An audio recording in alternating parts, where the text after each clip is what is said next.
Manager Architecture at Department of Planning at Airports Authority of India on stage for her session.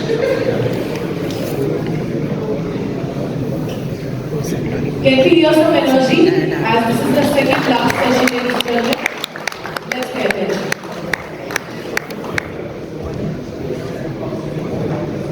Good afternoon, ladies and gentlemen. It is a privilege to be here among professionals who are shaping the future of aviation infrastructure. At the time when both lunch and gravity are working against me, but I will try to keep it short and relevant. I am an architect with the Airports Authority of India, and over the last 8 years, I have had the opportunity to work on planning and modernization of airports across India. As architects, we usually discuss terminals, facades, passenger flow, comfort, and master plans. But today, I would like to talk about something that is becoming equally important: the power plant hidden behind every successful airport. Let me begin with a simple question. Kindly raise your hand if you've ever experienced a power outage at your home. Hello? Now imagine the same thing happening at an airport.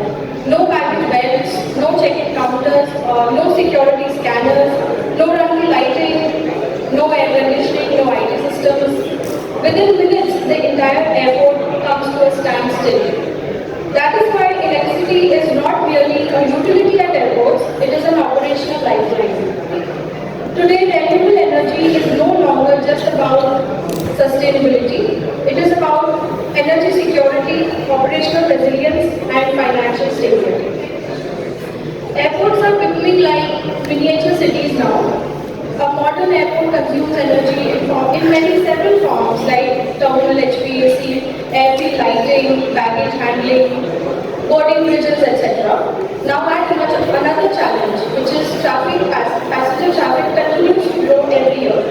At the same time, electricity prices are fluctuating, climate commitments are becoming stricter, and airports are expected to remain operational 24/7. The traditional model of buy electricity from the grid and keep a diesel generator on for backup is no longer sufficient.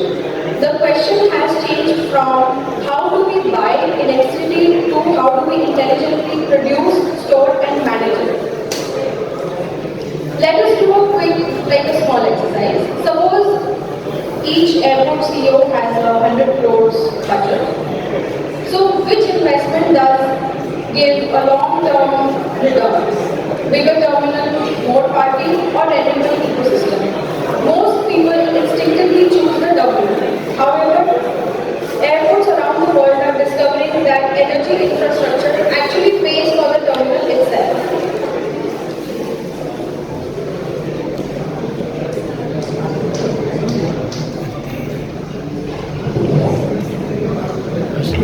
So now I want to start with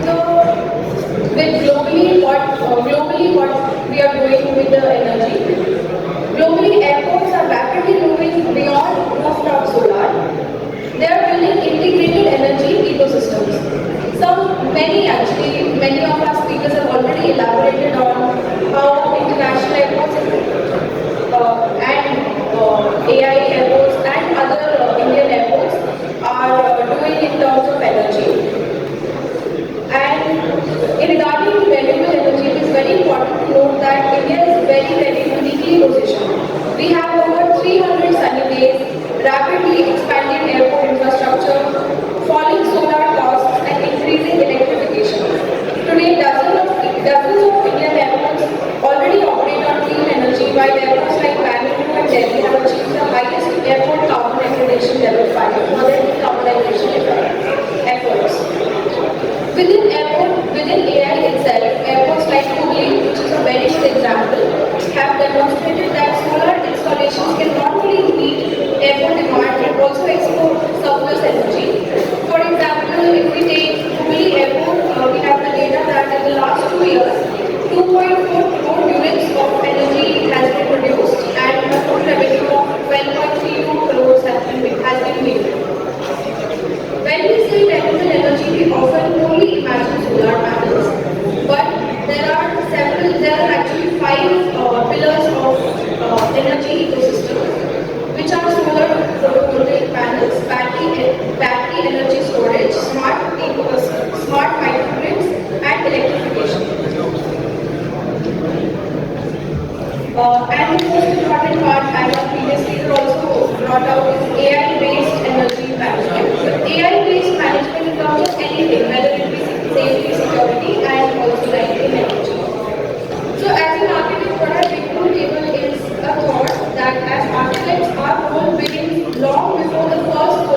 panel is installed.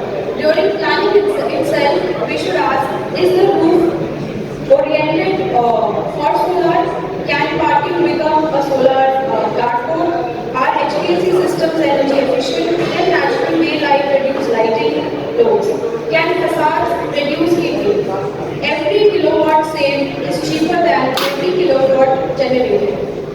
And good architecture is therefore the first valuable energy solution. And good architecture can actually make a lot of difference in the way that if the architecture supports the initiative, it will be more productive. I would like to leave you with one thought.